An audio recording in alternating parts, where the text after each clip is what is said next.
Bueno,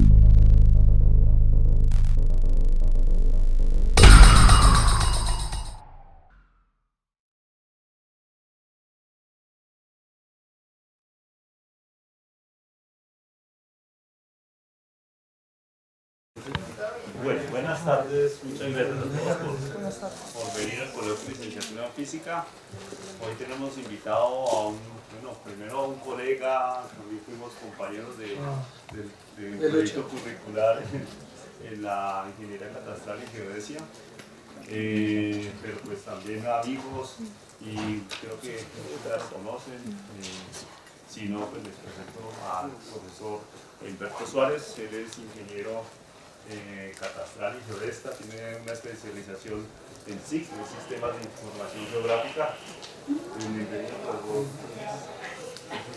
y tiene un máster en enseñanza de las ciencias de la Universidad Nacional.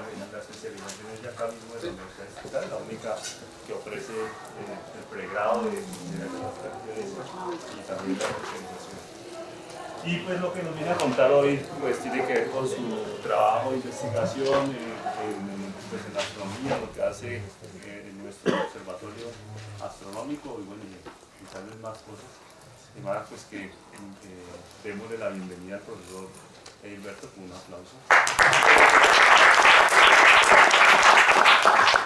Bueno, buenas tardes para todos. Como me presenta el profesor Herrera, ¿cierto? Que han compartido tanto tiempo en la Macarena hace años, cuando precisamente este observatorio no estaba en proyectos de la universidad. Espero que todos ya lo conozcan y si no, pues bienvenidos, invitados.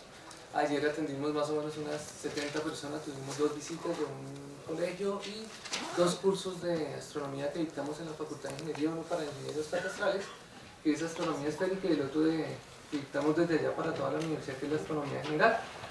Generalmente estamos atendiendo algunas de esas visitas relacionadas con que conozcan la sede de la Avenida de Paipa, un poquito la historia de cómo pues, el matadero municipal de Bogotá se convierte en la biblioteca central de la universidad y cómo este edificio que está ahí, del cual hablaré en un instante, pues se convierte ahora, digamos, en un centro de reunión para, digamos, los semilleros, los grupos de trabajo, profesores en astronomía en nuestra universidad, que es finalmente el objetivo, ¿de acuerdo?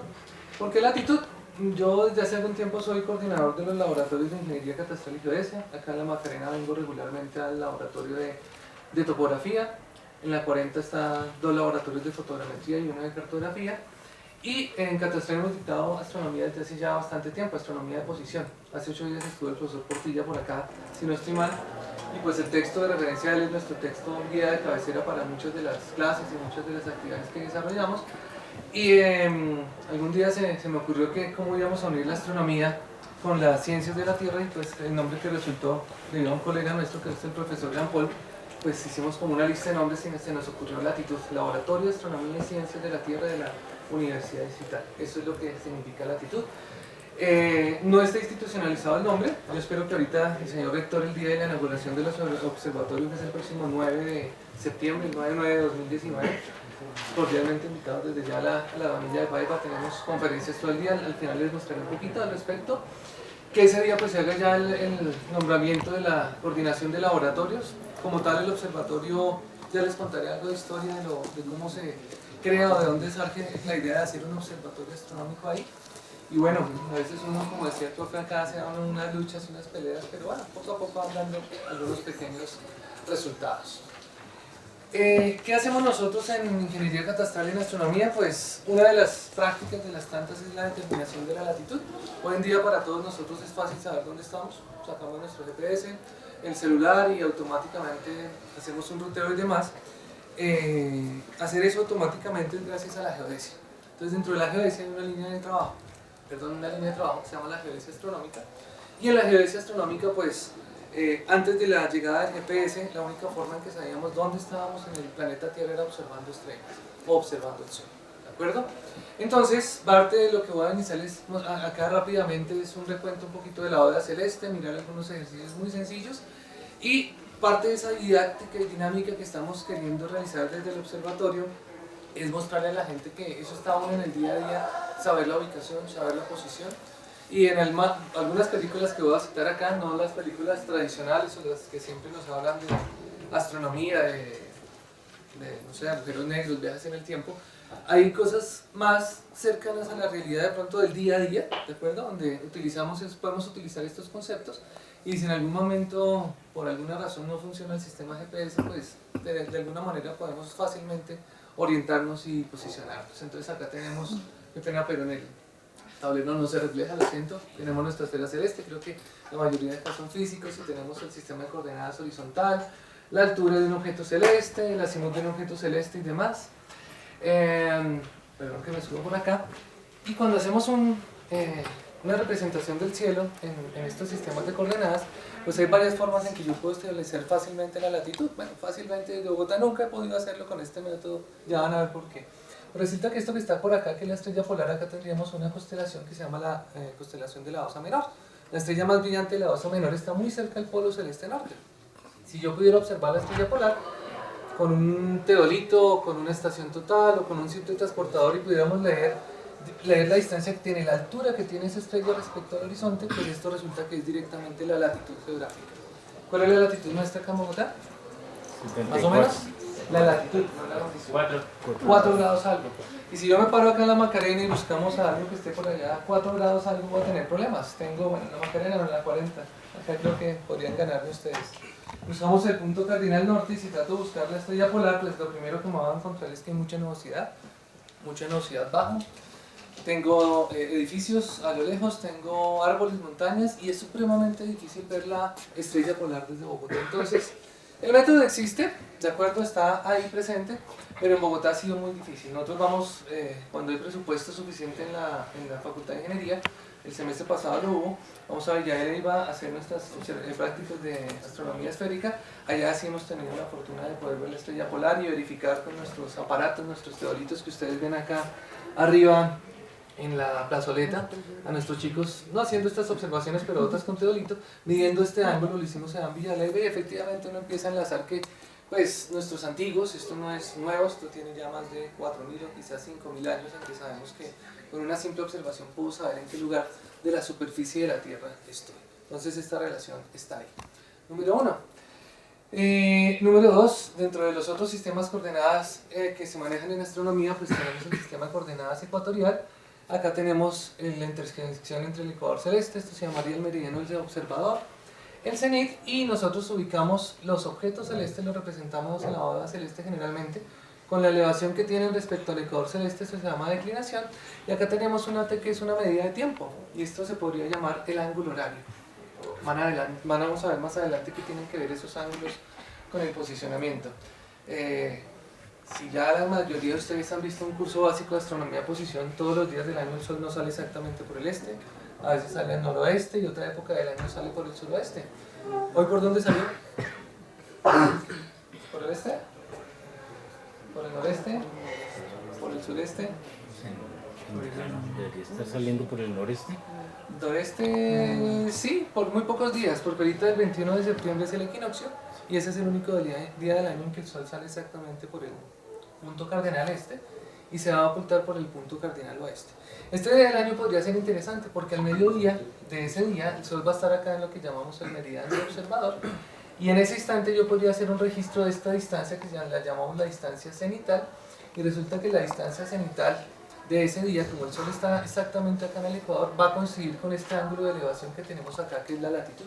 Entonces el 21 de septiembre generalmente hacemos observaciones allá y decimos vamos a mirar algo interesante el día del equinoccio, y es que medimos esta distancia cenital y debe corresponder también al valor de la latitud. Ese es el ángulo, o esa es una práctica, digamos, regular y bastante sencilla que pueden trabajar ustedes en su docencia con los chicos en los colegios de una manera fácil, y evidenciamos entonces que efectivamente nuestra latitud no es cero, porque si fuera cero, este ángulo sería ¿cuánto? Cero, y el sol estaría al mediodía en el cenit.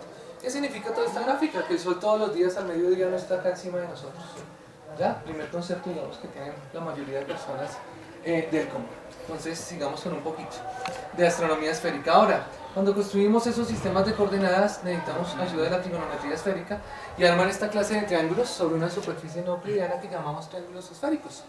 Acá tenemos algunas de las ecuaciones que utilizamos generalmente, el teorema del seno, el teorema del coseno, y gracias a esa trigonometría esférica yo puedo empezar a jugar con esos ángulos que tengo allá o esas distancias angulares que serían los lados de este triángulo esférico, y a partir de ahí empezar a buscar otro tipo de soluciones.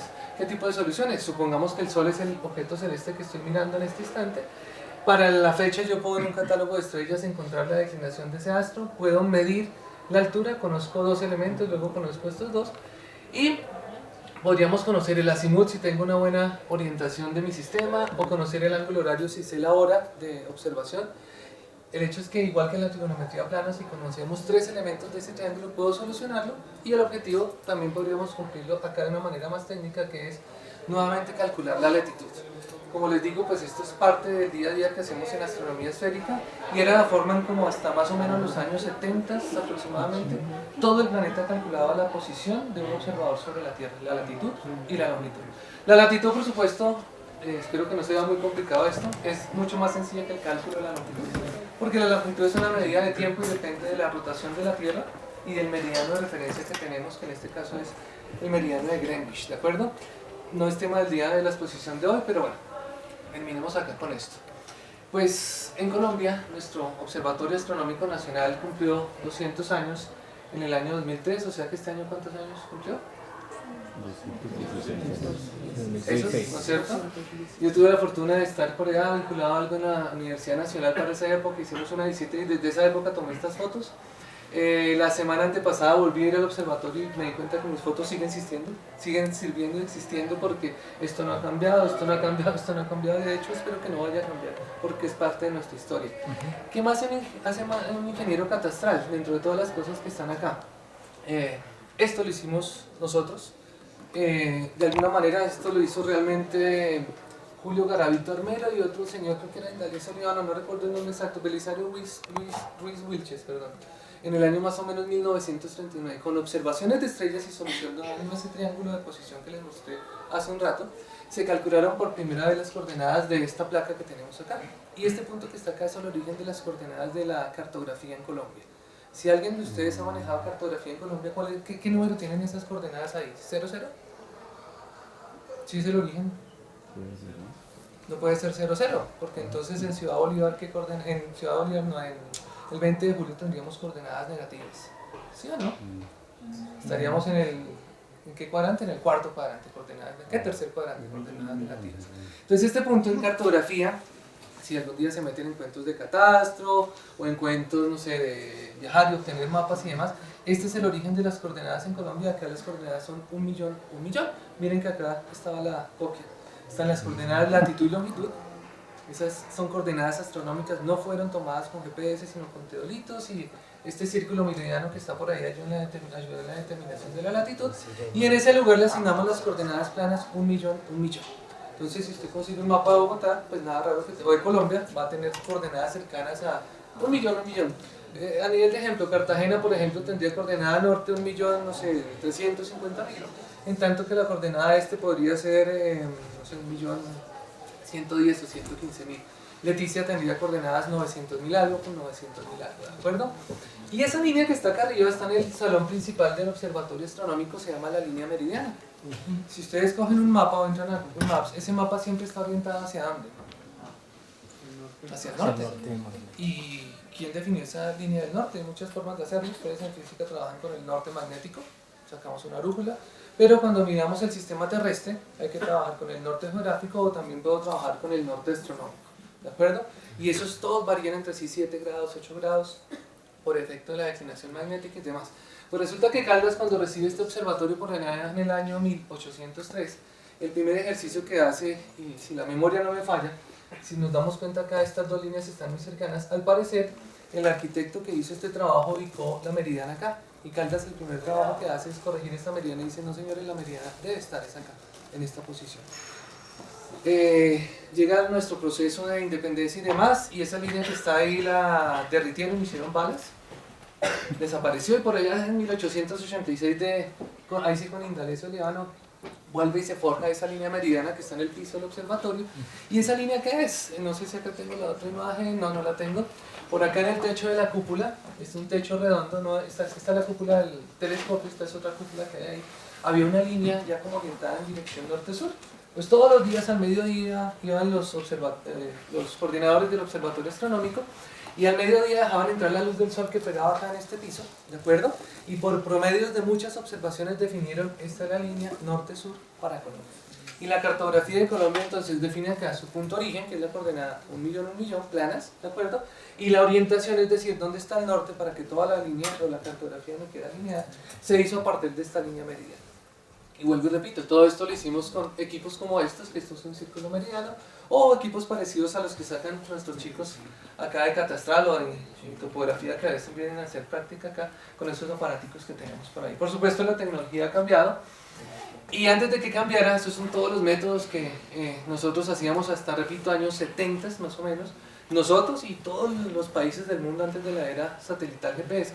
Y curiosamente todos esos puntos que están rojos acá fueron de físicos, ingenieros, topógrafos que viajaban con el Agustín Codazzi, y en cada uno de esos lugares les tocó hacer levantamientos de estrellas. No se veía una estrella, me voy para la casa, eran noches de observación, días enteros preparando sus carteras de campo, observaban las estrellas, determinaban las coordenadas, y esto formó con el tiempo algo que se llamó la Red Geodésica Nacional ARENA, que pues la geodesia es básicamente el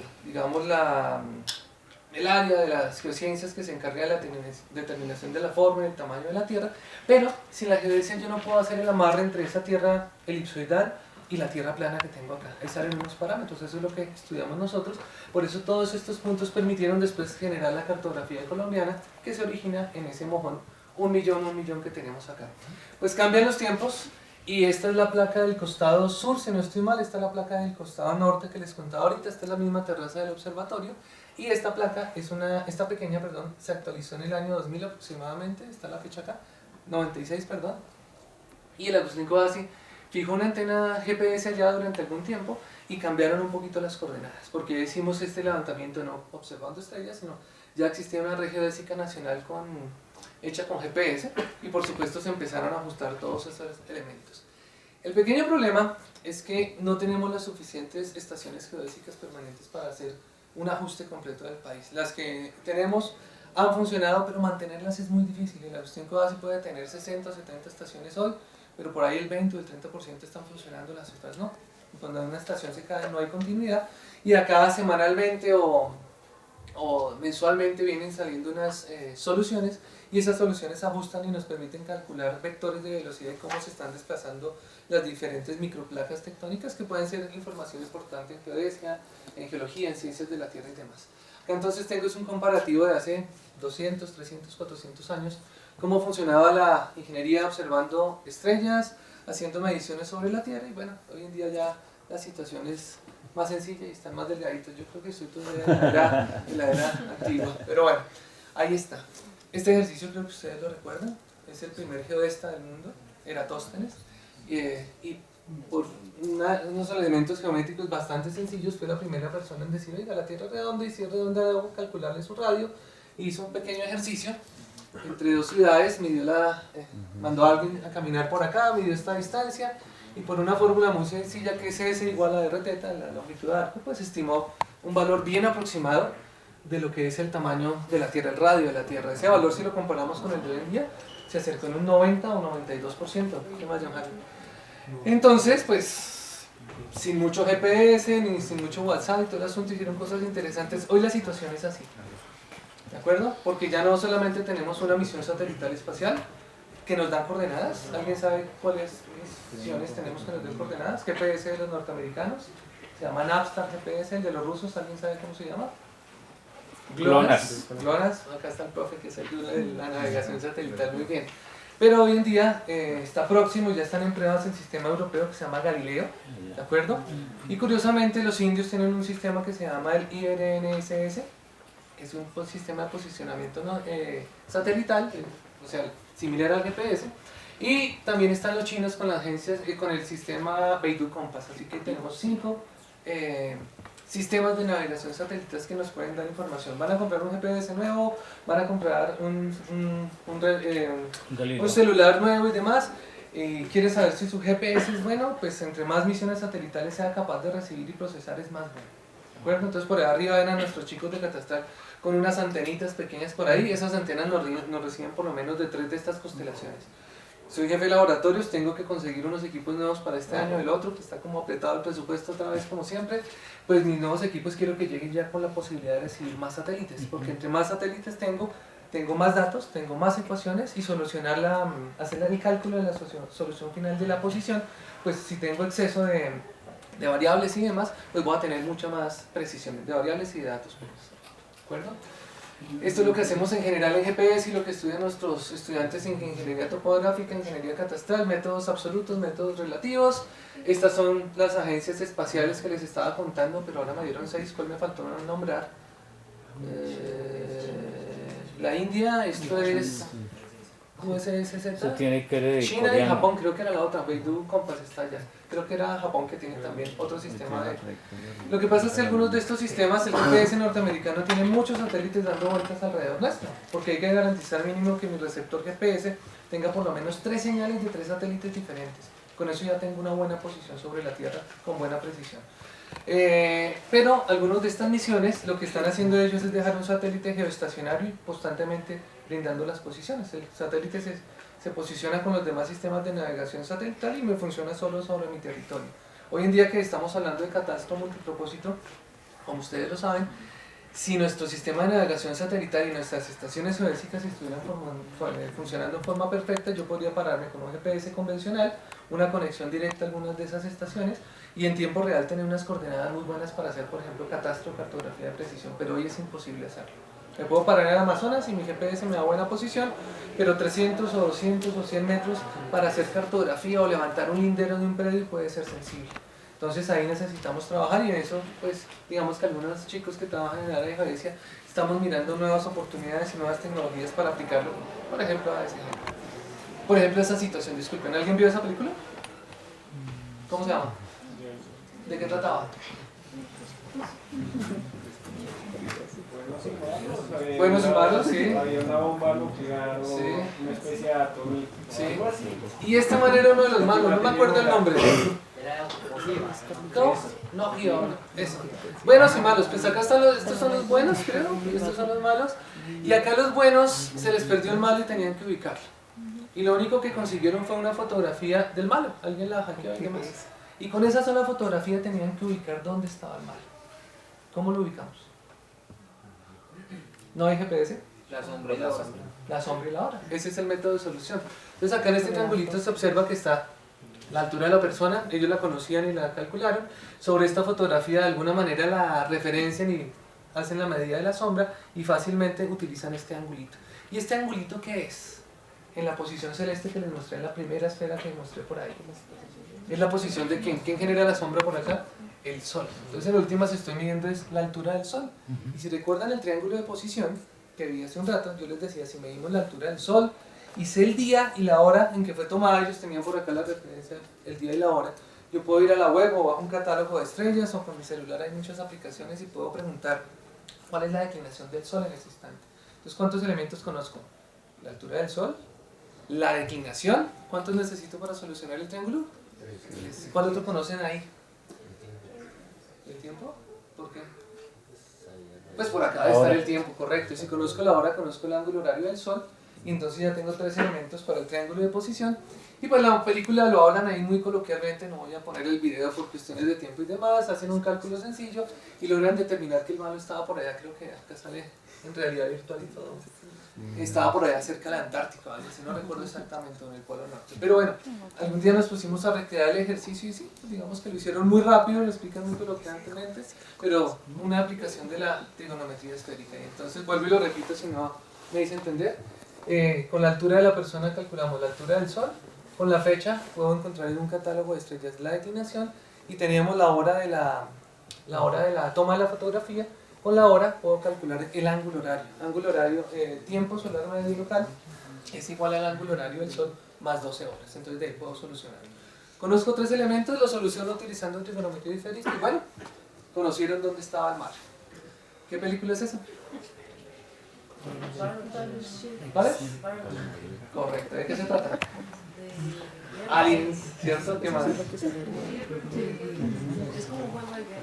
Es un juego de guerra, ¿no lo jugaron ustedes? Nosotros pues, sí jugamos, yo lo jugué cuando...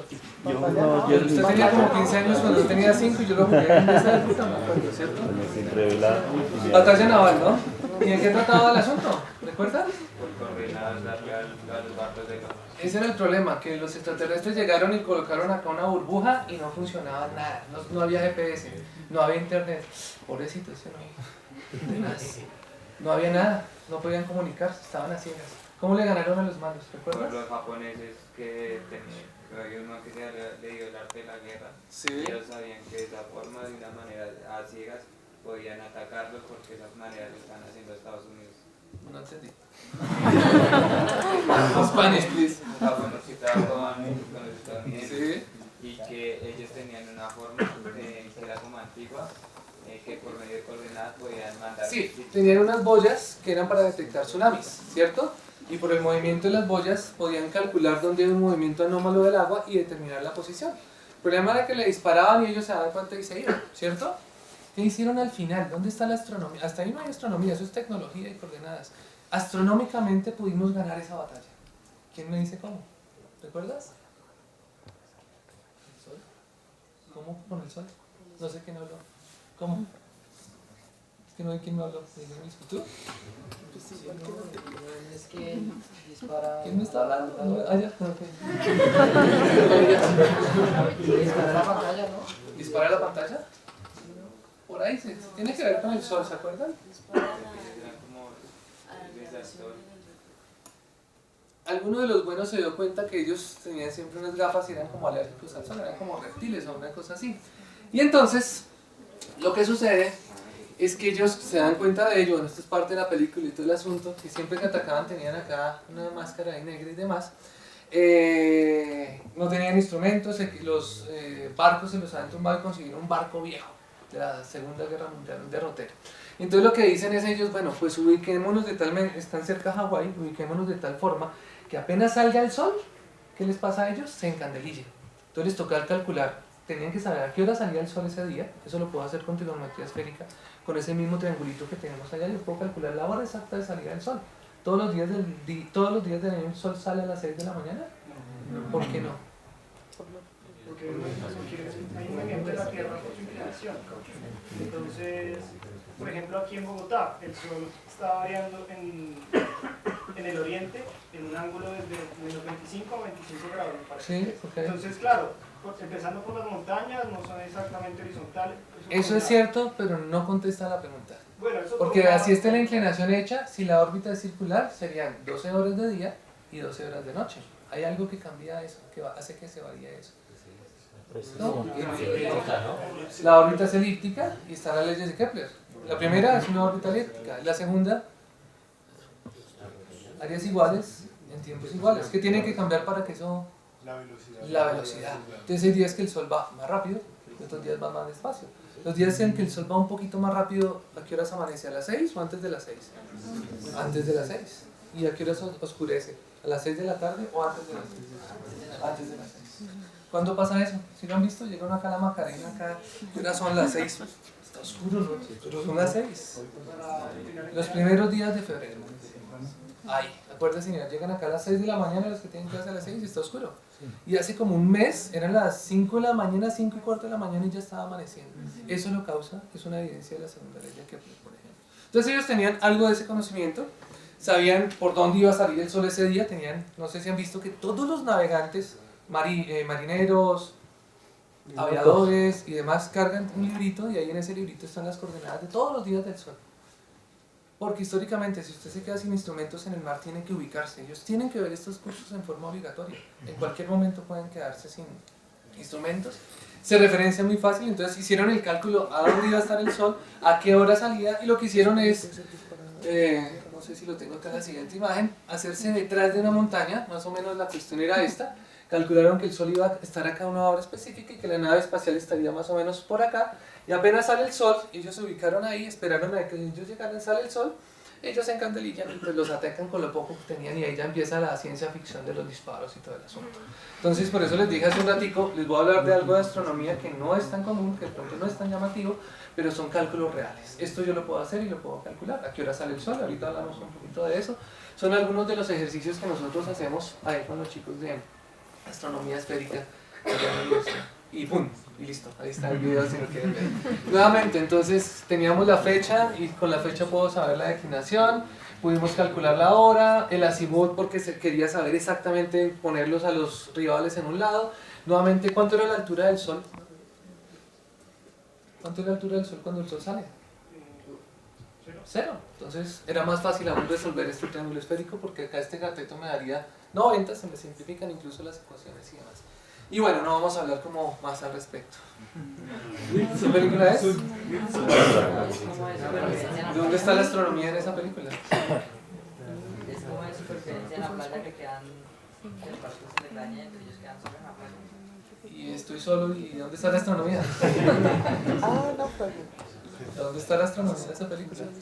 Creo que él se basaba en la posición del sol y eso para contabilizar los días que estuvo en la isla. Sí, vale, empezó a hacer como un calendario. Sí. Vale. Sí, ¿y qué más? Dame más. No, aquí de astronomía, por favor. La marea, subían y bajaban. Eso es cierto, pero él no habló de mareas. ¿Listo? Habló de otra cosa que sí tiene que ver para él poder salir de la isla. El clima. El clima, ¿y qué relacionó con el clima? Me hablan y no sé, siento que hablan por eso. La posición del sol, sí, más o menos. ¿Y cómo él evidenció la posición del sol? ¿Solo en una isla? ¿Con la sombra? ¿Con la sombra? No, casualmente acá no fue con la sombra. Él estaba en una cueva y se proyectaba por un agujero la luz solar. Exactamente, él se metió en una cueva a refugiarse, más o menos se acuerdan de la película. Y había un huequito y empezó a entrar la luz y la vio proyectada y se acordó de su clase de astronomía de posición de la distrital y dijo, no, ya, listo. Y entonces, ¿qué hizo? Empezó a mirar el sol más o menos a la misma hora del día, creo que tenía un reloj por ahí todavía, o pudo haber hecho un reloj de sol, no, ahí no es claro esa parte. Pero se inventó una especie de reloj de sol y empezó a hacer el seguimiento del sol durante un año. ¿Qué pasa si ustedes llegan acá a la Macarena a las 5:30 de la tarde y todos los días del año le toman una fotografía del sol a la misma hora desde el mismo lugar? ¿Qué va a pasar? Lo dijimos ahorita, a veces el sol va más al norte, ¿cierto? O a veces va más al sur, ¿cierto? Dependiendo de la época del año. Al norte se va entre marzo, junio, septiembre, diciembre y nuevamente ¿qué? Marzo. Ese es un año solar. Pero les dije ahorita que el sol a veces va más rápido o va más despacio. Entonces la combinación de esos dos efectos, que uno es las leyes de Kepler, de acuerdo a lo que hace que cambie la velocidad del sol alrededor de la Tierra alrededor del sol, o del sol visto desde la Tierra, por supuesto, adicional al hecho de el parámetro que tú decías es cierto, se llama la oblicuidad de la eclíptica, de acuerdo a la diferencia entre el polo norte celeste y el polo eclíptico. Esos dos elementos combinados fueron los que él aplicó acá. Bueno, esta creo que no es de esta película, no pude sacar la imagen, pero no le digan a nadie, por favor. Simplemente pasaba por acá unas de luz y él lo empezó a proyectar en la pared, se acordó del asunto y a mí me causó curiosidad, no sé si quedó bien la imagen ahí, a ver. Bueno. Ahí está, era más o menos lo que él empezaba a dibujar por allá. Y este ochito que se le está formando acá, que no se ve todo, es ese signo de infinito que le estaba diciendo por ahí. Yo lo he visto más como un 8, pero bueno, vale que es un infinito, ¿de acuerdo? No hay ningún problema. Pues no se llama ni 8 ni infinito, ¿cómo se llama? Calendario solar.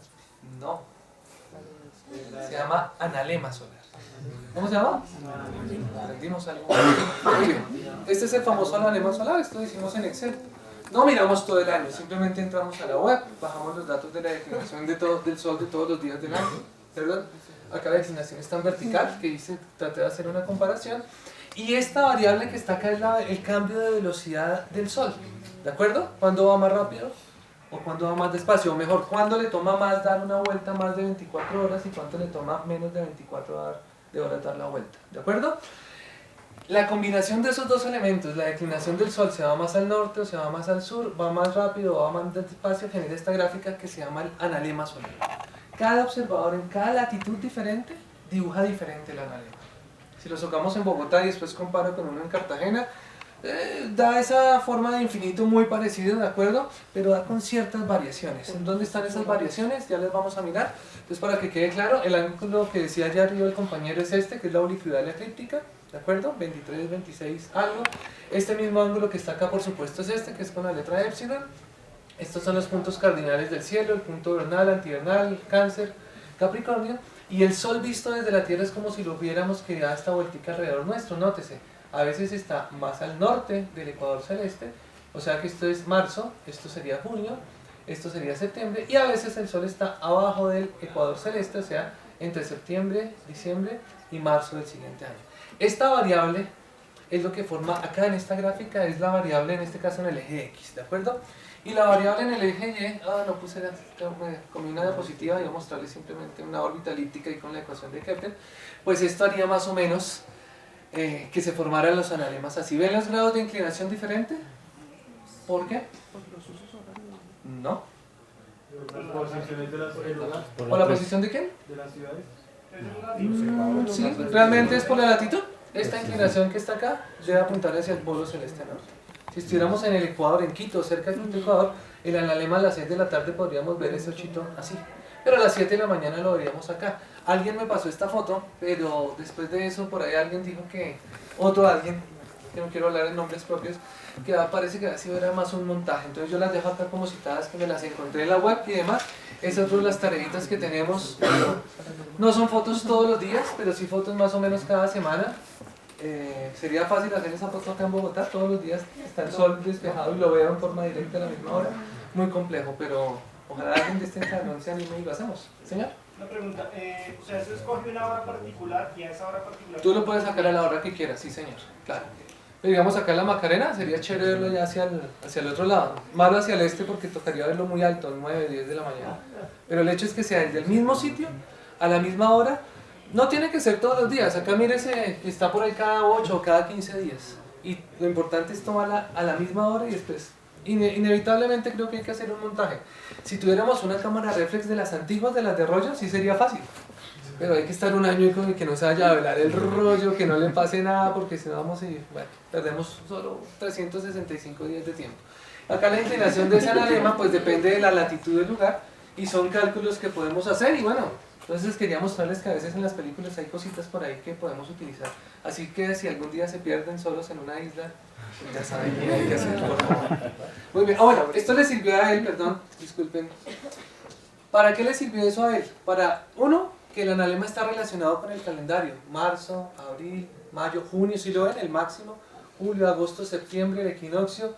Diciembre, el solsticio. Y él acá estimó, como estuvo más o menos 4 años en esa isla, si la memoria no me falla, él estimó era cuándo eran las épocas de qué, de los mejores vientos. ¿Y para qué necesitaba los mejores vientos? Para con el mini barquito ese que construyó, pudiera salir lejos de la isla. Porque él intentó varias veces y no pudo. Entonces hizo como sus cálculos y demás. Él lo que estaba haciendo era un calendario realmente. Esto es un calendario solar. El que lo dijo al inicio, efectivamente podría decirse que es un calendario solar anual. Muy bien.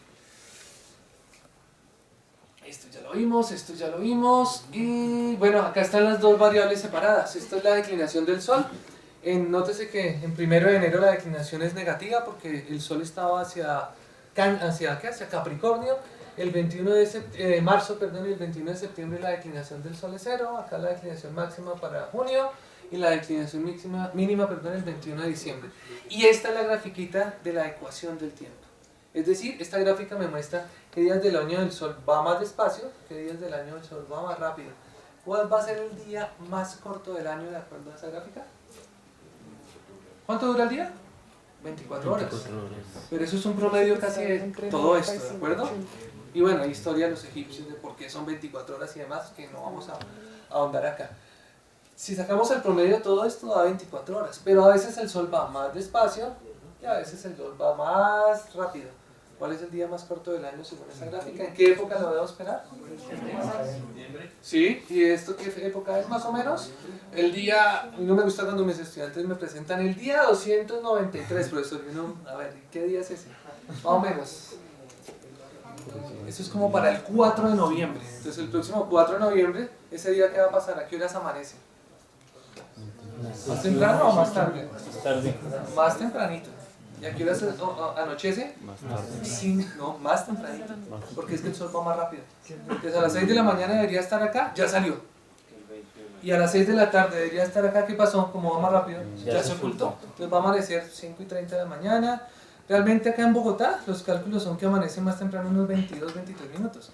Ojo, cuando decimos que amanece es que si este es el horizonte, que el sol está acá. Pero es que antes de que amanezca, antes de que el sol pase acá, primero el sol no es un punto, y estos cálculos son para el centro del sol, el sol es un disco, tiene 31 minutos de arco cuando yo lo mido con un teodolito, entonces tengo que restarle eso, ahí ya cambia la hora, y además de eso, desde que antes de que el sol salga, hay unos efectos allá en la atmósfera que hacen que la luz suba, y así yo no veo al disco solar, estoy viendo la luz, eso se llama el crepúsculo a nivel astronómico. ¿Y ese fenómeno cuál es el que causa eso? Que los haces de luz se curvan y eso. La difracción. Por ahí está, varios efectos de esos y la refracción también, entonces están asociados ahí. Entonces así esta gráfica me diga que el sol sale a las 5:25, por favor no se van a enojar si ese día salió a las 5:26, porque hay que cargarle algunas correcciones a esa observación. Es parte de lo que estudiamos allá. Y eso nos sirve no solamente para esto, sino cuando analizamos la señal de un GPS, por ejemplo, haciendo un paralelo, hay retardos en la troposfera causados por diferentes cosas, el comportamiento de la atmósfera, la temperatura, la turbulencia, el zinc astronómico y bueno, otras cosas más ahí que creo que ustedes saben más que yo, entonces no vengo más, muy amables. Muy bien, diferentes formas de la latitud para Colombia, esto creo que es en Medellín, así veríamos el alanema, esto es de la puesta o de la salida del sol se vería inclinado en esta dirección y el de la puesta en esa dirección, ¿de acuerdo? Claro, el de acá está así, y del otro lado está acá en esta dirección, siempre apuntando, sí, allá está el norte, ¿no? Más o menos acá, hacia el polo celeste norte. Perdón, profe. Sí, claro que sí. Es que es para que no se nos olvide como que hay investigadores, Claro. ahí hay un tema de investigación que queda abierto.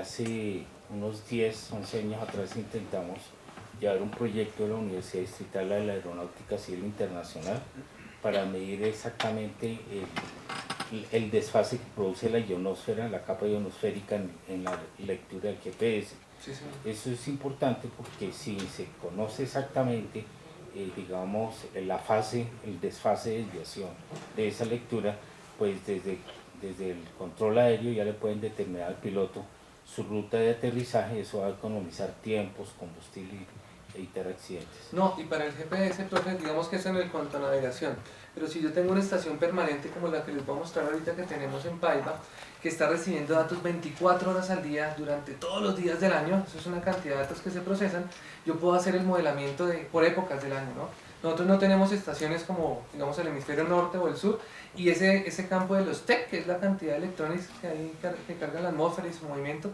no está bien estudiado en la zona tórrida, en nuestra zona ecuatorial. Entonces sí, eso sigue abierto, profe. Hay muchos avances, pero es muy diferente el comportamiento. Ya en zonas estacionales que ellos lo han estudiado mucho tiempo y acá en la nuestra no. Sigan, gracias, profe. Muy bien. Bueno, yo lo dije, pero acá está la gráfica, una imagen habla más que 1000 palabras. Entonces nótese cómo para Bogotá, por ejemplo, que es esta curva, en los primeros días de febrero el sol sale más tarde o más temprano. Más tarde. Dice que 6.2, está en decimal 6 y 5. Uy, profe, usted se habla carreta. No, pero acuérdense que ese es el centro del sol. Antes de que salga el centro del sol salió medio disco. O sea que eso hay que restarles un poquito, la refracción y otros fenómenos que hay por ahí. Pero este es calculado como si el sol fuera un punto. ¿De acuerdo? Entonces a esto le faltan correcciones. Pero nótese que la tendencia se mantiene, ¿cierto? Para lugares de Colombia, Medellín, Bogotá. Ah, no, estas solo Medellín y Bogotá. Ah, perdón. Estas dos son las de salida y estas son las de la puesta. Entonces, ¿qué día del año el sol se oculta más tarde para acá? Para estos observadores, a finales de agosto pasó eso. No sé si lo sintieron hace poquito. Eran las 6 de la tarde, aún estaba de día todavía. A finales de agosto, ¿se acuerdan? Y no digan, son las 6, pero está clarito. Era eso. ¿Qué causa eso específicamente? ¿El analema? No. ¿Y qué variable es la que vimos acá? La ecuación del tiempo. Esa es fundamentalmente. Entonces yo puedo decir, en mi reloj son las 5:50. Si la ecuación del tiempo vale 5 minutos, significa que el sol se va a ocultar o a las 5:55 o a las 5:45. Sumo y resto. Digamos que esa sería la parte, digamos, coloquial. Y acá hay unos cálculos para otras ciudades que los hicimos por allá con el semillero hace algún tiempo. Bueno, eso era lo que quería contarles de que hay cositas por ahí en ciertas películas que uno ve y pasa rápido, pero bueno, yo me pongo a colocarles atención. Hablemos finalmente entonces de nuestro observatorio astronómico, y digo nuestro porque tengo más estudiantes de esta facultad que estudiantes de ingeniería haciendo hoy pasantías conmigo. Y ahorita les voy a mostrar y les voy a decir quiénes. Rápidamente, pues esta es la sede de Bonilla de Paiva, su recorrido desde el año 38 hasta el año... me falta una, 2009, son fotografías aéreas antiguas. Y acá donde hoy funciona el observatorio astronómico, que es esto, ¿de acuerdo? Era el antiguo tanque de agua. Y las personas que estaban haciendo acá, esto era como una fiesta que había, pero acá esto la gente subía era a ver el ganado, a negociar el ganado. Y en este tanque de agua, pues era el repositorio de agua, guardaban ahí para todas las actividades que puede tener un matadero, X, las que sean, ¿de acuerdo?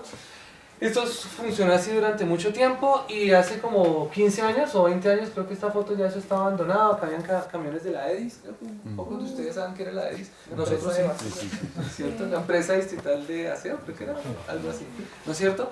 Y pues eso quedó abandonado y hoy nosotros en el observatorio estamos acá en este edificio, menos mal lo arreglaron un poquito. Algún arquitecto por allá a finales del 2005 le dio por allá a la Facultad de Ingeniería que estaban proyectando esa sede del 2005, 2008 y me preguntaron a mí, oiga, ¿y podemos hacer un observatorio? Yo nunca había ido allá, yo les dije, pues de que pueden hacerlo, pero eso tiene mucha contaminación, mucha luz y miren, allá estoy yo hoy en día pensando en eso. Yo me acuerdo que yo dije eso, en serio, yo les dije, pues sí pueden hacerlo, claro, pero pues está como muy bajito y eso, y pues en esa época no pasaban los Transmilenios. ¿Por dónde pasan los Transmilenios acá? Si está la sede, pasan por acá, perdón, si está la sola sede, pasan por la 13, pasan por la 30 y pasan exactamente por la 32, es decir que nos están dando la vuelta a la manzana. ¿Cuánto pesa un bus de esos? Pues allá lo sentimos porque vibra el observatorio, ¿de acuerdo? Eso no fue construido para un observatorio, pero lo estamos utilizando hoy como un centro de estudio.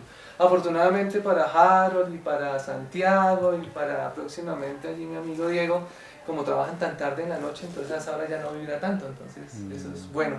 Pero de día sí hay mucha vibración. Y esta zona, tengo que hacer un estudio de vientos, tenemos una estación atmosférica ya, meteorológica, perdón, y hay días en que el viento hace que vibre la estructura, ¿de acuerdo? Además que la estructura, estoy hablando de ella y no se las he mostrado, ahí tampoco está, bueno, está la Vanilla de Paiva, él es el profesor Ramón de Luis, a mí me enseñó astronomía acá en esta sede, acá arriba en la Macarena, maestro mío, creo que lo alcanzó a conocer allá en Catastral, y pues ahí estaba haciendo una clase de algo que no era astronomía, pero bueno, falleció hace como unos 3 años, si no estoy mal, y bueno, me recuerdo, hoy tengo las cátedras que él dictaba y pues me siento orgulloso de eso, obviamente. Está la sede de Vanilla Paiva, que los invito a que si no han ido, conozcan, hay recorrido gratis, hay Netflix gratis, yo no sabía, me enteré ayer, ¿en serio? Pueden ir allá, a la biblioteca, ¿de acuerdo? Piden la sala de televisión, van a la televisión, hay unos sofás así grandes, cómodos, se acuesta uno, le dan los audífonos, de 6 de la mañana a 10 de la noche viendo Netflix, ahí sí me veo los que me hacen falta. No, en serio, es una nota, es bacán. Muy bien, entonces está la Vanilla, como era antes, como era ahora. Miren, acá debajo de este lugar, acá al fondo a la izquierda no se ven, pero ahí están los televisores con Netflix, ¿de acuerdo? Acá está el observatorio astronómico y ¿qué más falta? Bueno, pues creo que ustedes ya la conocen, somos de la casa y ya está. ¿Qué fue lo que se hizo? Pues que cogieron ese antiguo tanque de agua y lo ubicaron y hicieron esta obra que está ahí. Cuando yo llegué a conocerlo hace 3 años, no había nada por dentro, estaba el coco. Y yo dije, oiga, préstemelo para hacer unas prácticas. Claro, profe, siga, traiga su telescopio, listo. Pero lo dejo acá y vengo el otro mes. No, lléveselo el mismo día. Yo tengo unos burros de telescopios ahí, así o no, estos días tocó armarlos y yo, no, pero ¿cómo me va a llevar eso y tráemelo otra vez? Pues para esa gracia lo sigo dejando en la 40. Lo saco a la terraza y vuelvo, como hacen creo que ustedes acá, lo saco allá y vuelvo acá y nos demoramos más armándolos y todo ese cuento. Y dije, pues bueno, pues gracias, pero pues después hablamos. Me puse a averiguar qué pasó, sé que fueron profes acá de la Facultad de Ciencias de Educación, de Medio Ambiente y de la Tecnológica, hicieron algunas pruebas, no había un solo equipo. Y lo chévere es que si este copo, lo que está por fuera, es como si lo hubieran hecho y lo pusieron ahí, le pusieron una marquesina por lado y lado en 3D, por decirlo así. Lo hicieron para alguien que pensó que este observatorio era en Melgar. Esto tenía ventilación por todo lado. Y a las 4 de la tarde uno no se aguanta el frío por dentro. Entonces ya con el tiempo lo que hicimos de primera fue diseñar unas laminitas, poner icopor por acá arriba. Cuando vayan les contamos la historia patria. La cúpula, como no la movieron algún tiempo, la movimos, se torció una cremallera, se dañó el motor, pues vaya, desármela, engrásela, hágale cosas y bueno, ya se mueve. Y ya estamos haciendo observaciones allá. El asunto es que los equipos que yo llevé para allá ya tenían tiempo, los llevamos ahí ya de Leiva, venimos y ustedes cuidan, perdón, mis estudiantes, ustedes no cuidan los equipos, a veces se les caen, los sueltan, entonces mis equipos no estaban tan buenos y dije, bueno, pues hablé con el rector de esa época y le dije, oiga, pero necesitamos plata para ponerle a eso. Primero que lo asignen y al fin me dijeron, bueno, utilícelo, usted que friega tanto. Gracias, muy amable. Profe, que necesitamos ponerle equipos, pero plata no hay. No, pues por laboratorios de la universidad, no, porque este laboratorio no existe. Y yo, uy, pero entonces... Entonces yo dejé mi proyectico, lo presenté allá a la rectoría y un día la Secretaría de Educación del distrito le da dinero para ciertas inversiones a todas las instituciones educativas del distrito. Y yo tenía mi proyectico allá de alguien por allá, usted no es que tenía un proyecto allá, ¿cuánto valía eso? No, eso vale como unos 230 millones de pesos para comprar algunas cositas. ¿Sabe? Me dijo, no, porque hay un poquito menos, le sirve. Y yo, pues, ¿qué hay que hacer? Me llevé mi proyecto y ajustó, no, pero bájale tanto, le bajamos y yo dije, oiga, qué chévere. Entonces, ese observatorio se dotó no con plata en la estampilla de los laboratorios, ¿de acuerdo? Sino con un dinero especial que da la Secretaría de Educación de la universidad. Así como también la Secretaría creo que le dio un dinero al doctorado y a otras instancias sobre el doctorado, no sé el dato exacto, pero el dinero de lo que se hizo dentro del observatorio, no lo de afuera, los equipos que hay hoy en día que ya les voy a mostrar, pues se consiguieron vía dinero de la Secretaría de Educación del distrito. Y entonces pues ya había recibido yo eso, pasó la propuesta, algunas de las actividades que hacemos, vamos poquitos, nunca vuelvo a hacer eso en la vida, fuimos con 2 grupos de astronomía a Villalba, 80 gatitos adolescentes, no, Dios mío, ustedes van a ser muchos profesores, pues más poquitos por favor. Bueno, el hecho es que este es nuestro telescopio emblema, el más viejito de Catastral, es un telescopio ecuatorial, newtoniano. No se ve tan bonito, pero voy a una feria y todo el mundo quiere ver por ese equipo porque se ve grande y así, todo el asunto. La gente no le gusta los telescopios tan electrónicos, nos ha ido bien y bueno, hay parte de historia, uno de los monitores antiguos del grupo y ya está. Se me ocurrió, dije, oiga, pero hacer un observatorio uno como que solo, como que uno solito, ¿cierto? Como el náufrago allá en la película, entonces dije, pues llamemos a los conocidos de física, los de, bueno, Catastral, a medio ambiente y a la facultad tecnológica. ¿Y por qué los llamé a ellos? Porque me puse a mirar en la Oficina de Investigaciones de la Universidad, Centro de Investigaciones y Desarrollo Científico, pues qué grupos habían de astronomía, y los llamé y les dije, oiga, ¿por qué no nos reunimos para hablar un poco? Y entonces yo les dije, pues yo trabajo en algunas cosas de estas, y ellos en estas 4 cosas, porque acá está el Pedro, profe de ASA, y resulta que el profe de medio ambiente trabaja en arqueoastronomía, no sé si lo conocen, el profe Julio Bonilla, creo que estuvo acá, la vez pasada estuvo allá en una charla, acá ustedes trabajan en enseñanza de la ciencia, y por allá un profe de la tecnológica, el profesor Chacón, no sé, creo que tú lo distingues, tenía un grupo recién fundado en astronáutica, y le dije, oiga, pues hablemos, y los invité a que habláramos. Y por acá está el Baffer Giovanni hace un rato, no sé si se quedó. Sí. Se me perdió, parece un sardino, más sardino que yo. Entonces nos pusimos a hablar y les conté esa idea loca de lo que había y la alternativa que había para pasar esos recursos allá.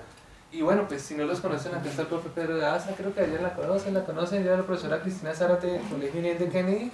En ese entonces empezaba a estudiar la maestría acá en enseñanza, ya se terminó, ya se graduó y nos va a acompañar ahorita en la inauguración del observatorio. El profe Julio Bonilla de Medio Ambiente, el arqueoastrónomo, siempre nos ha hecho un par de charlas allá, hablamos de la Cruz del Sur y de los equinoccios en la cultura latinoamericana, y el profesor Jean Paul que trabaja conmigo en la Facultad de Ingeniería. Y hablamos, nos pusimos como de acuerdo, ellos me dieron algunos aportes y yo cogí esa propuesta y fue la que se llevó la Secretaría de Educación y ahora me siento embalado porque me dieron plata, compré equipos y ahora tengo que mostrar resultados. Entonces, una parte de lo que estoy acá es decirles, pues gracias por la recepción que han tenido desde el primer día que tuvimos esa idea.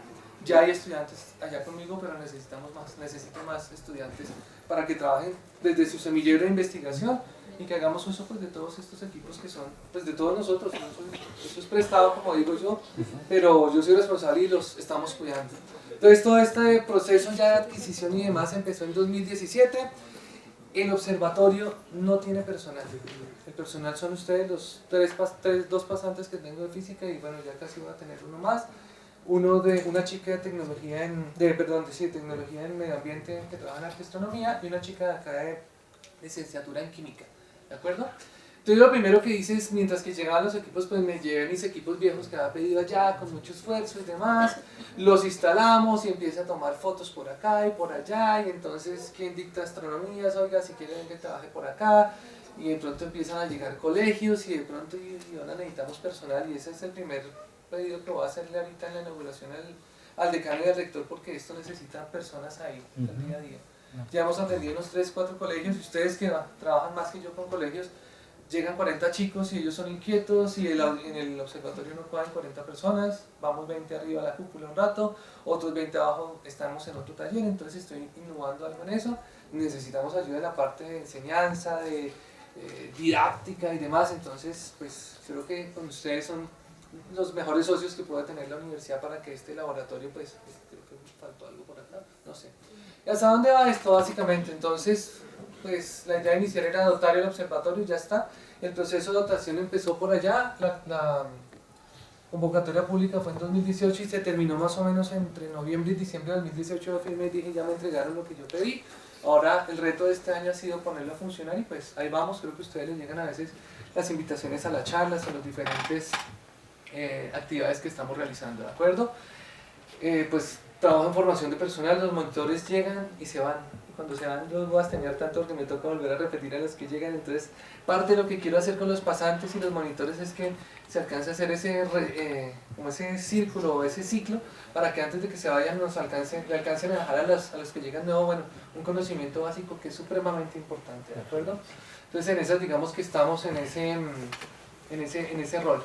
¿Qué fue lo que llegó para el observatorio? Estos ya son equipos del observatorio, pues es un telescopio MIT de 14 pulgadas, un LX200. Yo tengo que darle las gracias acá al profesor Giovanni Pinzón de la Universidad Nacional porque algún día me dedicó una tarde completa y me dijo, mire, para Bogotá una buena recomendación es hicimos la lista y con eso fue que armé ese proyecto. Entonces, la primera idea que se me ocurrió es que si de pronto a ustedes les da pereza ir al observatorio, que pudiéramos entrar al computador, hiciéramos un remoto y vieran la foto del sol para ver hasta allá. Sigo con esa idea, hicimos ya un primer avance. No es fácil hacer esta conexión.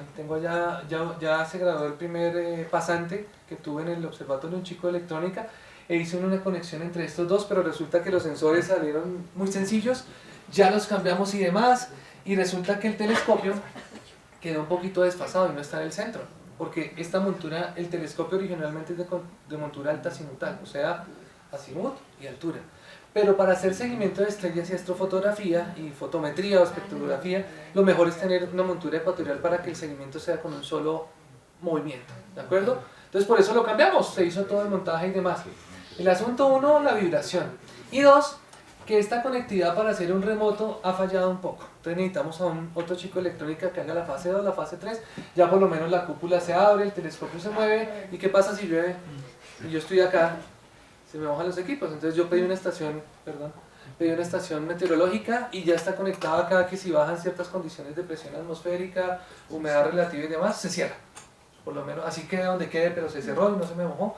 Eso es de trabajo y es de todos los días. Aún si alguien está interesado en hacer la fase 2 de eso, bienvenida. Entonces, como les decía, fue un telescopio de 14 pulgadas, se compró la pilastra porque esto no era hecho para un observatorio, era un tanque de agua. ¿Y qué hay en un tanque de agua?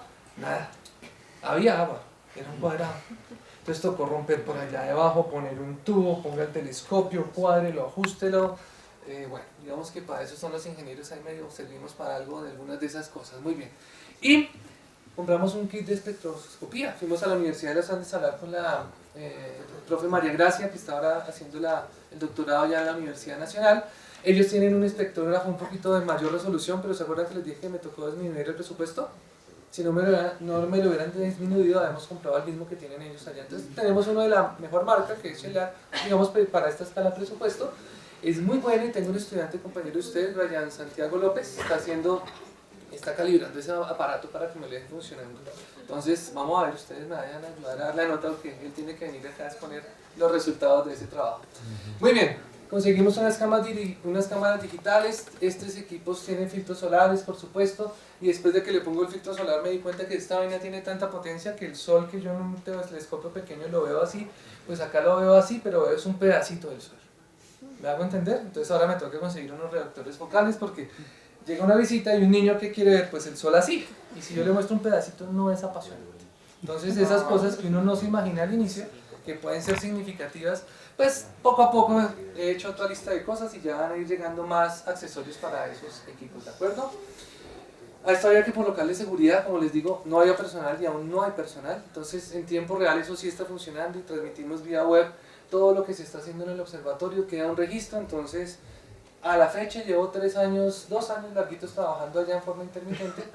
no se ha perdido un alfiler de allá, y eso a mí me tiene muy contento, porque hemos tenido visitas de colegios públicos, de colegios privados, particulares. En las conferencias viene Raimundo y todo el mundo, y yo le doy gracias a las personas que me han ayudado, y bueno, en fin, porque no se ha perdido nada, y bueno, eso le da a uno como más ganas de seguir trabajando. Igual siempre hay que estar pendiente de todo lo que sucede ahí. Filtros solares son originales de la marca misma del telescopio, certificados. Tuvimos algún día un problema con filtros solares de los teólitos, y yo dije, bueno, valen más, pero pues es mejor tener seguridad ante todo. Tenemos un kit para observación de espectros de luz, creo que ustedes acá también tienen lámparas espectrales y demás. Hacemos ya talleres similares a los que ustedes pueden hacer acá, solo que los orientamos allá para niños de los colegios, explicamos algunos conceptos básicos de astrofísica y utilizamos ese ejercicio para complementar y que los chicos hagan, digamos, ejercicios adicionales y se vayan con unas ideas mucho más cercanas a lo que realmente es la ciencia o este tipo de línea. Tengo 2 kits de radiojob. ¿Alguien sabe qué son los radiojobs? Son radiotelescopios, ¿de acuerdo? Que hace la NASA y los vende. Tengo 2 allá empacaditos, bonitos, a la espera de alguno de ustedes que diga, yo los voy a instalar. Y la noticia es que tenemos que instalarlos el 2 de noviembre.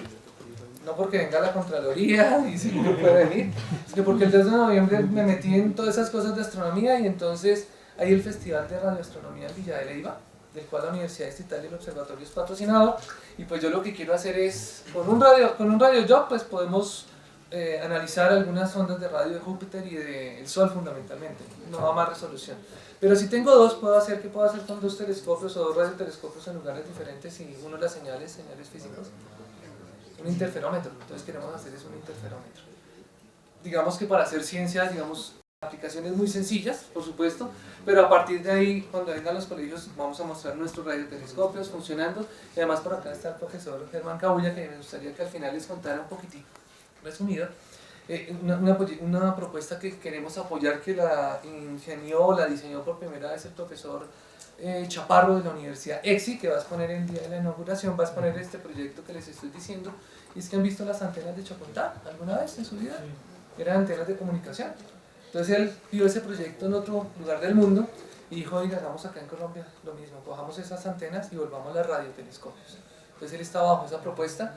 Hay muchas cosas ahí que hay que trabajar y son de alto turmeque, es decir, hay que tocar puertas de empresas de telecomunicaciones y del gobierno para dar un visto bueno, porque esa ciencia no vale lo que costó lo acá del observatorio. Es acercarnos ya a una cosa bien profunda y que nos permitiría a todos nosotros trabajar. Entonces yo cuando lo escuché y dije, necesito un actor, y que mejor que el profe Cabulla ahorita les cuente en un momentito al finalizar cuál es la idea que tenemos, a ver si alguno de ustedes quiere empezar acá con eso. Por supuesto, en Catastral estamos cerca de alguna manera de la astronomía, pero más a las geociencias por el área de geodesia, geología planetaria y algunos otros elementos, así que conseguí algunas maquetas que nos sirven para hacer. A mí me gusta trabajar mucho con metodología de aprendizaje activo y hacer los talleres desde ese punto de vista o desde esa metodología, valga la redundancia, y estamos empezando a diseñar cositas ahí para también en la didáctica en el área de ingeniería. Algunos GPS muy pequeñitos de mano que utilizamos para algunos talleres también que tenemos. Y la Facultad del Medio Ambiente y los Recursos Naturales tenía allá arriba en la sede del vivero una estación permanente geodésica, esa que registra datos de GPS a toda hora. Pues algo pasó, hicieron ellos un acuerdo con el Servicio Geológico y esa antena empezó a integrar la red del Servicio Geológico para hacer movimiento de placas tectónicas, pero el Servicio Geológico les dice, allá arriba no me sirve, tiene que estar sobre tierra y tiene que cavar un hueco por ahí como 20 metros y que garantice que vamos a medir ciertos movimientos de la superficie. Entonces ellos deciden llevar esa antena acá cerca del observatorio. Si han ido allá, hay una antenita que parece allá como, bueno, es que yo no le puedo ver otra cara, una cosa toda rara, y ya se los muestro. Y eso es una antena de GPS que recibe todo el día datos, y ya con esa antena que está transmitiendo, recibimos los datos y bueno, empezamos a procesar aspectos para geodesia. ¿Y qué pasa si se me va la luz? Pues si se va la luz en este auditorio hay unas tomas reguladas por ahí anaranjadas, ¿sí las ven? Y eso permite que yo apague mi computador, salga mi trabajo. Pues este edificio no tiene eso. Entonces yo dije, si estoy desde afuera y se fue la luz, o empezó a llover, ¿cómo apago esta vaina desde allá? Entonces conseguí una UPS que quedó ya instalada y me da como unos 5 minutos de suficiencia para cerrar el observatorio y alcanzar a guardar el trabajo que está en el observatorio. Son cosas simples, chicos, pero y a veces se le caen uno a un lado, pero son supremamente útiles y bueno, están ahí. Ya listos, ¿de acuerdo? Nuestra estación meteorológica, los invito a que si pueden entrar a la página de la universidad latitud.distritaleduco, ya está transmitiendo datos en tiempo real, ahí pueden ingresar a cualquier momento, pueden hacerlo ya, ahorita podemos hacer la prueba. La página la han hecho estudiantes míos, y Francisco es un chico de la tecnología en sistematización de datos que dijo, oiga profe, yo quiero hacer algo, y dije, venga, que hay mucho para hacer, y ahora es mi webmaster, está mejorando la página, es el que hizo el póster que les envié este fin de semana, que les llegó a sus correos de la invitación de la inauguración al observatorio. Y bueno, estamos reformando todo esto y los datos están ahí. Si necesitan registros históricos, pues se acercan al observatorio para algún tipo de taller o actividad que quieran hacer. Podemos allá entrar al sitio web del fabricante y bajarlos y demás. Y demás. ¿Se murió? Y demás. Los links, ¿de acuerdo? Esta es entonces la estación GPS. Esa es la que recibe todo ahora. Y acá se hizo una excavación, no muy profunda, pero esto está conectado realmente los datos. Esta es la altura del punto GPS, de la antena, perdón, pero acá bajo tierra pues hay como una especie de mojón grande que hubo la necesidad de hacerlo. Ya trabaja en forma autónoma con celdas solares y acá tiene la conectividad a internet, porque en tiempo real, independiente de las estaciones meteorológicas y de las condiciones meteorológicas, perdón, e independiente de bueno, la hora, el lugar, la fecha y demás, se tiene que garantizar que se envíen los datos para que se hagan los procesamientos y algún tipo de alertas. Esto no es para detectar ¿cómo se llama? La potencia, perdón por la palabra, de los sismos, la frecuencia y demás, sino es simplemente para mirar los desplazamientos que suceden. El GPS mide, es simplemente eso, ¿de acuerdo? Después me enteré que acá al fondo, no sé si lo notan, acá encima de esta caseta, hay una estación meteorológica profesional de un profesor que creo que trabaja en la sede de la tecnológica. Tengo que hablar con él, porque acá arriba, esta foto es muy vieja porque no está mi estación meteorológica. Esta estación, ¿dónde está? Si está la foto, no la tengo, no está. Oiga, tengo que actualizar mis fotos, perdón, de la presentación.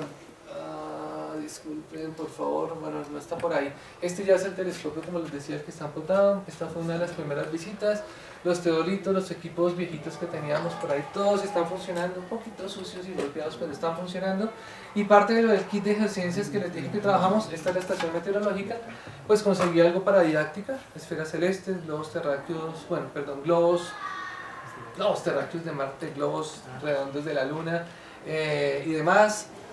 Tenemos un sextante, un astrolabio, algunas maquetas para geología y ciencias de la Tierra, y esta esfera es una maravilla para explicar eso que traté de explicarles al inicio, de las esferas celestes y demás. Así que todos estos recursos están a su disposición para atender visitas, o si los desean, pues eso es de la universidad, por supuesto, y está a disposición de todos nosotros.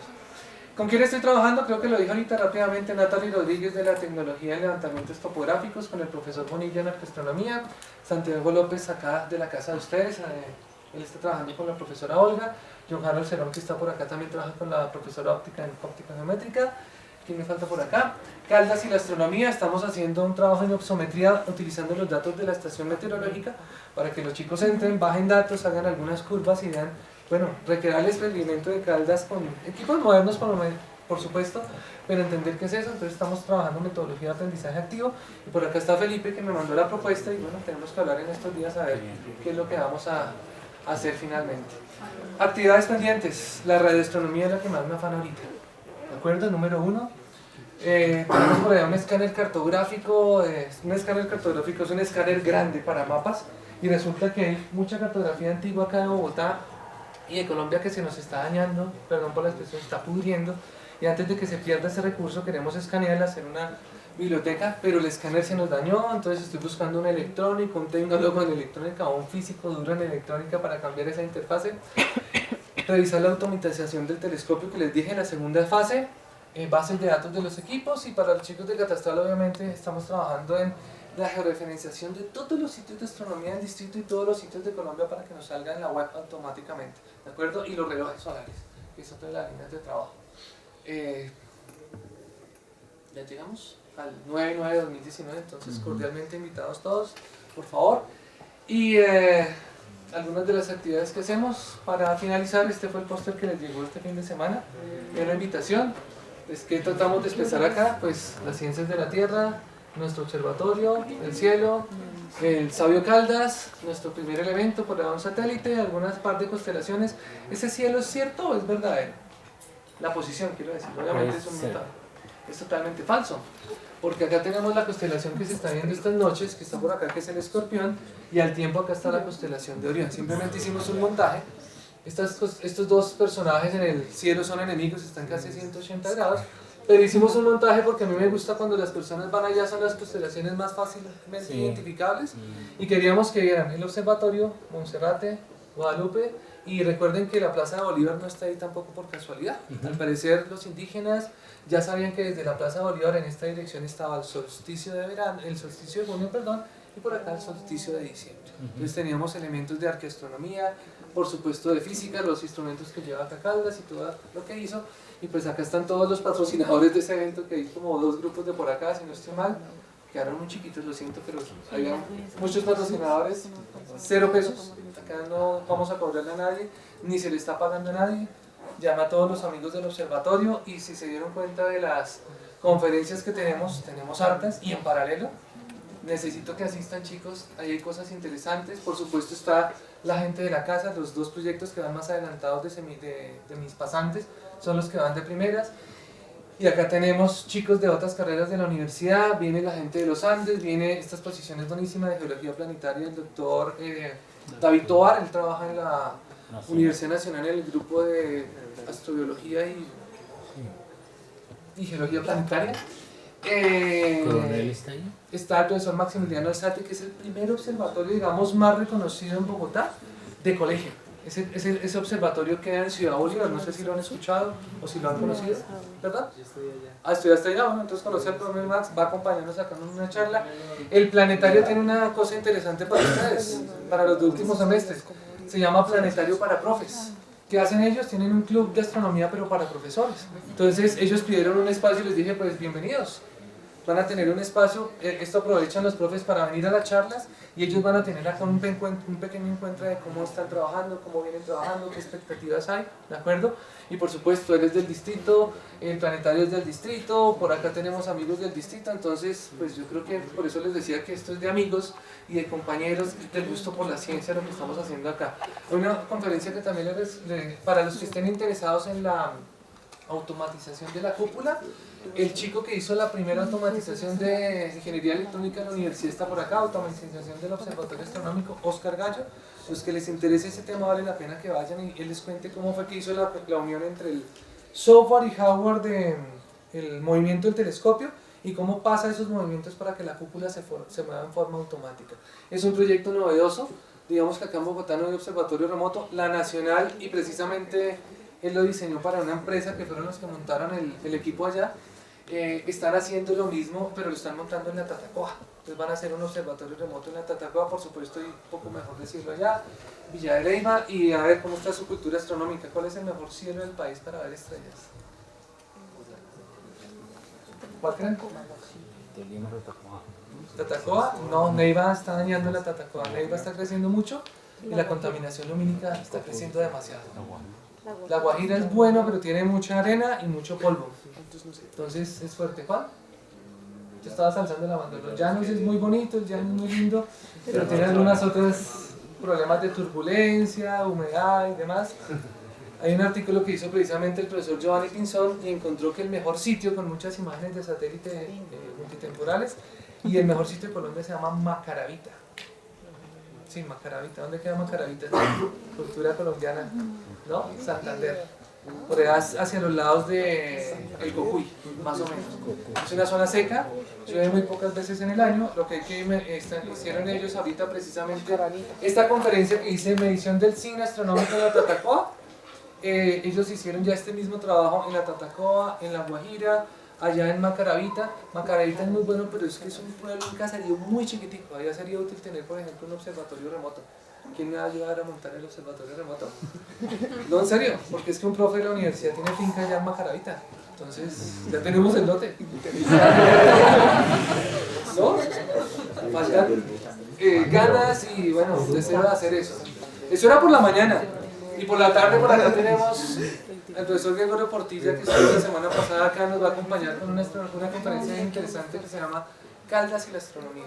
Yo le pedí el favor, le escuché la charla hace como un tiempito cuando él empezó a hacer un libro nuevo que está próximo a lanzar. hizo una investigación muy acomedida, dijo, oiga, ¿qué fue lo que hizo Caldas específicamente en astronomía? Entonces él, qué mejor que él les cuente acá muy al detalle, pero viene el Observatorio Astronómico del Bosque, de la Sergio Arboleda, de la Universidad Nacional, viene el de la Universidad de los Andes, para que viene María Gracia también, el profesor Santiago Vargas, que es experto en física solar, va a estar acá con nosotros acompañando. Son charlas de 20 minutos, 5 minutos de preguntas, no hay descanso, no, hay mucho café, todo el que quiera ese ya me lo conseguí, bienvenidos, no hay problema, estoy luchando ya con mi decano a ver si conseguimos las galletas, o acá con el profe César Reina, él no sabe, pero pronto va a saber. Está la charla del profesor Chaparro del proyecto que tiene de radioastronomía en Chocontay, en el cual ya la universidad es patrocinadora del segundo festival de radioastronomía de Chocontay, ¿de acuerdo? Esto no es astrología, sino astrobiología, para los biólogos o para los químicos que quieran trabajar en ese tema. Él es el director del Instituto Colombiano de Astrobiología, está terminando su doctorado por allá en Estados Unidos. Y por la tarde yo era, pero aquí en el centro con Tanquén fue muy complicado. El profesor Camilo Delgado creo que ha venido por acá a algunos de los eventos, va a hablar de telescopios cósmicos, materia oscura. Esta charla es buenísima, el profesor Cabulla, ya que está acá, le doy las gracias por haberla conseguido, se llama la Agencia Especial Interamericana. El coronel Raúl Gutiérrez. Raúl Gutiérrez. Él nos va a hablar específicamente de una idea, nos va a mostrar primero al inicio cómo surge la NASA, cómo surge la Agencia Espacial Europea, y nos va a hacer una propuesta de cómo deberíamos crecer nosotros como agencia espacial. Si con un modelo individual como el de los Estados Unidos, que ha sido exitoso, o un modelo europeo que tiene unas cosas bien interesantes. ¿Por qué no tener nuestra agencia espacial latinoamericana? Podría ser algo interesante. Va a estar el profesor Leonardo Castañeda, fue profesor acá de la asignatura de astronomía hace unos años, yo tuve la oportunidad de acompañarlo, va a hablar de cosmología y gravedad modificada, la primera plenaria la hace el profesor Portilla, la segunda plenaria antes del cierre del evento la hace acá un amigo también de la universidad, el señor Germán Puerta, es el director científico del planetario.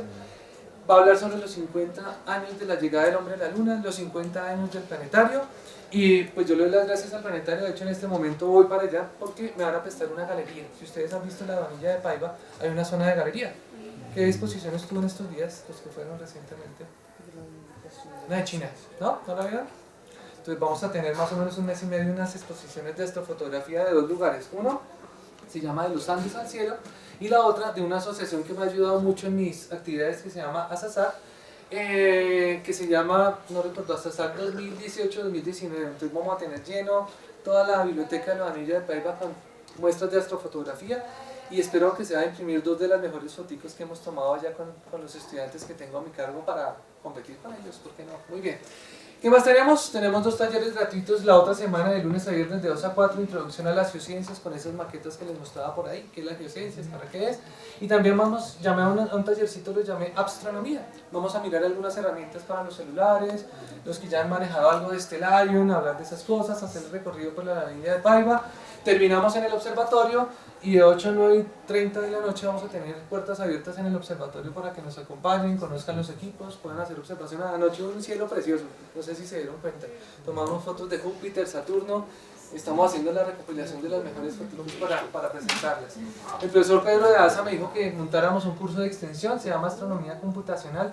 Es como la parte fuerte del ciclo que está haciendo acá en el planetario los días sábados, si ustedes ya lo conocen, ya son clases formales, ese sí ya es con un pequeño costo, y a ver si acá saco lo de las galletas.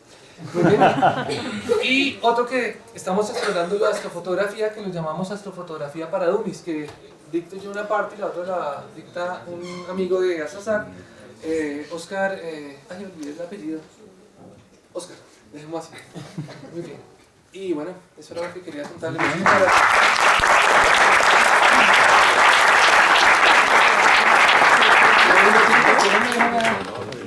Ya la voz es la que no me deja hablar. Por esta charla muy motivadora, y pues le damos 5 minutos de algunas preguntas. Entonces, si quieren la numeramos, 1, 2, Eso es que lo que no sepa lo contestar. Ah, y que el profesor va a... Váyanos un segundito, hacemos la publicidad, porque en eso de radioastronomía vamos a tener una cosa bien interesante. Dos preguntas. Bueno, se supone que esto que hice es un reloj solar. Sí. Quería saber con qué conocimiento instrumentos lo hicieron y cómo lo construyeron? No hay desafortunadamente unos registros específicos, ¿de acuerdo? Y de hecho, Stonehenge es un conjunto como de 6 observatorios que están distribuidos en toda una isla gigantísima, no recuerdo el nombre exacto. Parece ser que inclusive lo más importante de Stonehenge no es solamente Stonehenge, sino los alineamientos que tenían con los otros observatorios. Ahí sí se han encontrado cosas como las que yo les decía ahorita en alineamiento entre la Plaza Bolívar y los solsticios. Allá las encontraron fue con esos otros monumentos. También sigue siendo mucho misterio en algunas cosas. No hay, digamos, una claridad específica. En cambio, nuestro Stonehenge colombiano, ese sí tiene unas cosas ya bien datadas, con una salvedad. Nuestros indígenas desafortunadamente no tenían escritura. Y todo ha sido interpretación de cronistas, de arqueólogos, de arqueoastrónomos y demás. Y ahí hay cosas aún por descubrir, por supuesto. Pero en Villa de Leyva, por ejemplo, no sé si lo conocen, hay 2 alineamientos de roca. Esos sí están alineados o orientados mejor con la posición de la salida y el sol en los días extremos, solsticio de junio y solsticio de diciembre. Igual lo que sé de Stonehenge fue por Nat Geo, que lo vi un día completito y lo tengo grabado y a veces lo repito. ¿Y la segunda? Era de cómo lo construyeron y cómo se No, lo que yo sí creo, y he leído que te decía ahorita, es que sí existen algunas relaciones de esas orientaciones. Era un templo al sol y se dice que el número de rocas y demás podía ser un calendario lunisolar, como la gran mayoría de los digamos, levantamientos que se han encontrado similares, no en la misma forma, pero sí con rocas superpuestas, con algunas direcciones y demás. Pero no sé los detalles. Ojalá pueda decir el día de la conferencia que va el profe Julio Bonilla. Yo creo que sí te puede gustar muy bien porque él es experto en arqueoastronomía, ¿vale? Profe, aprovechemos 2 minuticos y cuéntales acá a los chicos. Bueno, buenas tardes. Con el profe César Herreño hicimos aquí una exposición que estamos dispuestos a repetirla. Hablamos de las constelaciones de satélites en general para diferentes propósitos y en el marco de esa conferencia lanzamos una propuesta que coincide con unos contactos muy importantes que ha adelantado el profesor Gilberto para que con otras universidades podamos hacer unas mediciones de radiación. Yo soy electrónico, una de mis asignaturas fue antenas. Mi profesor, que era un europeo que estaba ya en la 40, en el examen final nos puso a medir la radiación de cósmica con la antena. Para saber cuál es el nivel señal a ruido que deben tener las telecomunicaciones. Entonces eso me dejó rayado el cerebro desde esa época. Estoy hablando de, yo me gradué en el 89, entonces hace rato, ¿no? Y pues hay una idea que fue original en la NASA. Tomaron una antena de telecomunicaciones similar a la que tienen en Chocontá, que para ellos fue obsoleta porque ya han cambiado las tecnologías y esas antenas, a diferencia de Colombia, no las abandonan del todo y llaman a las comunidades, a las universidades, a que se apropien de esas tecnologías y empiecen a hacer mediciones exactamente de la radiación cósmica. Entonces, esa es una propuesta de plantearle esas antenas. Lamentablemente digo yo porque yo fui empleado de Telecom, el Estado colombiano se las vendió a Movistar, pero entonces hoy en día con Movistar, o Telefónica Telecom o Colombia Telecomunicaciones para ser exactos, que es el dueño de esa infraestructura en Chocontá, vamos a buscar la manera de hacer unas mediciones. Inicialmente son unas mediciones en donde pues, si usted quiere hacer un proyecto de investigación, una tesis de grado, pues es acompañarnos. Vamos allí a Chocontá, hacemos toda la gestión de permisos, hacemos la medición de radiaciones, escogemos un periodo de tiempo para hacer mediciones y de esa manera consideramos que podemos estar iniciando una, digamos, readaptación de esa infraestructura de telecomunicaciones para efectos de la radioastronomía. Entonces, gracias al profesor por habernos acogido en su semillero de investigación. Entonces vamos ya seguramente la próxima semana a presentar ese documento, así que pues si hay alguien interesado, pues yo voy a estar acá y con mucho gusto intercambiamos datos y correos. Profe, muchísimas gracias, muy amable. ¿Quién tenía otra pregunta, por favor? ¿Sí?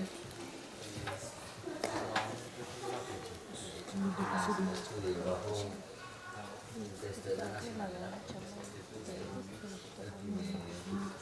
observación de la observación de Bogotá, después Francisco de Caldas y bajo también ¿qué es de ella?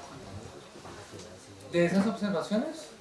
No, más que todo el observatorio como tal, porque pues el observatorio como tal es muy, pero pues tenía unas fallas, unos errores, pero no sé si a la final habrán corregido. Sí, es que lo que pasa es que la historia del observatorio es bastante curiosa porque el observatorio se crea y muy poco tiempo después viene todo el proceso de independencia. El primer director fue Francisco José de Caldas. Él tenía un anuario, una revista, no recuerdo el nombre, chicos que vieron Tele Caldas, olvido en este instante, no importa. Y él todo lo que alcanzó a registrar de eventos celestes, él vio por ejemplo un cometa, vio al parecer una nube extraña que aparece en el cielo, eso que les estoy diciendo lo van a escuchar al detalle de la conferencia del profe Portilla, y él alcanzó a registrar algunos de esos fenómenos. Y la gran ventaja de Caldas para nosotros es que dejó escrito, y dejó muchos. Creo que ustedes conocieron en la cátedra de Caldas las cartas de Francisco José de Caldas, y él dejó registrado mucho. Curiosamente la semana pasada el profesor Portilla con un amigo también que se llama Freddy Moreno del colegio, se me olvidó el nombre del colegio, el Cambridge, si no estoy mal, descubrieron en la Biblioteca Nacional un texto más antiguo de otro autor que no es Francisco José de Caldas.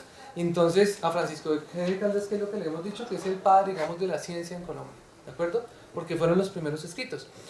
Se catalogan así, pero ellos encontraron un documento de finales de 1600, entrado a 1700, en el cual relatan algunos eventos ya científicos en el área de la astronomía por un fray, que no recuerdo exactamente el nombre. Entonces, bueno, digamos que todo eso está en consideración. Pero por supuesto, Caldas es el más notable y tiene ya muchos reconocimientos, y esto va a ser relevante en esa parte de nuestra historia. Habrá que leerlo al detalle y mirar todo lo que se encontró. ¿Sí? Ok. Se llama Sí. Exactamente. Digamos que por eso Caldas se hizo famoso en la cultura colombiana, que fue el primer criollo que escribió en ciencia, y el reconocimiento que le dieron en la época se lo hizo Mutis, lo nombra director del observatorio. Mutis, digo, muy chévere la astronomía, Mutis hacía astronomía, pero no tengo tiempo para estar acá. Mutis se queda en Mariquita trabajando, y Caldas hace cargo de esto, no solamente la astronomía, sino la meteorología, física aplicada a su manera y demás, ¿vale? Okay. ¿Había alguna otra pregunta? Podemos Comercial. invitados acá. ¿Sí? Comercial, profesor. Hacerle una pregunta bien. Bueno, Comercial. Muchachos, comercial. Ustedes saben que desde el año pasado empezamos a hacer un reto de innovación para hacer satélites meteorológicos que quepan en una lata de cerveza. Bueno, el gaseoso, usted no puede tomar cerveza, ¿no? Bueno, entonces este año pues inicialmente vamos a llamar a los proyectos que se presentaron el año pasado, pero también la invitación es para que ustedes nos acompañen. Vamos a ponernos de acuerdo exactamente aquí con los dos profesores. Inicialmente estaba planteado para el 2 de octubre, el tema está muy encima en tiempos, pero tenemos 31 diseños de satélite CanSat. Can de lata, Sat de satélite. Es un movimiento mundial que empezó hace 20 años en Japón y Estados Unidos, en la isla de Hawái. Está muy evolucionado. Si ustedes buscan la página de la Agencia Espacial Europea y escriben CanSat, se van a encontrar ahí. Nosotros vamos a lanzar la primera misión CanSat Colombia 2019-2020, y entonces pues seguramente nos vamos a poner de acuerdo aquí con la coordinación de licenciatura en física y pues por supuesto con la coordinación de ingeniería catastral, porque el reto es emular lo que hizo Francisco José de Caldas, ¿sí? De medir altitud, temperatura, presión atmosférica, que son las variables básicas que van a ir dentro de ese CanSat. Esa lata se bota a 1000 metros de altura. Entonces allí lo más difícil es hacer el paracaídas, el resto es electrónica con Arduino, que ya muchos de ustedes saben manejar o ver en YouTube cómo se hace. Los modelos ya están hechos, así que lo que vamos es a resolver un solo paso, y es poder hacer las pruebas eléctricas, de pronto en un laboratorio aquí de la Facultad de Física o ya en electrónica, y los mejores latas se las entregamos a un helicóptero de la Fuerza Aérea y nos ponemos de acuerdo para lanzarlos y empezar a hacer telemetría, y hacíamos meteorología y bueno, y una cantidad de aplicaciones de pedagogía en física con ese elemento. Así que pues la fecha pues se va a correr del 2 de octubre para otra fecha, seguramente a finales del año, pero de una vez quedan invitados. Muchas gracias. Muchas gracias, ingeniero.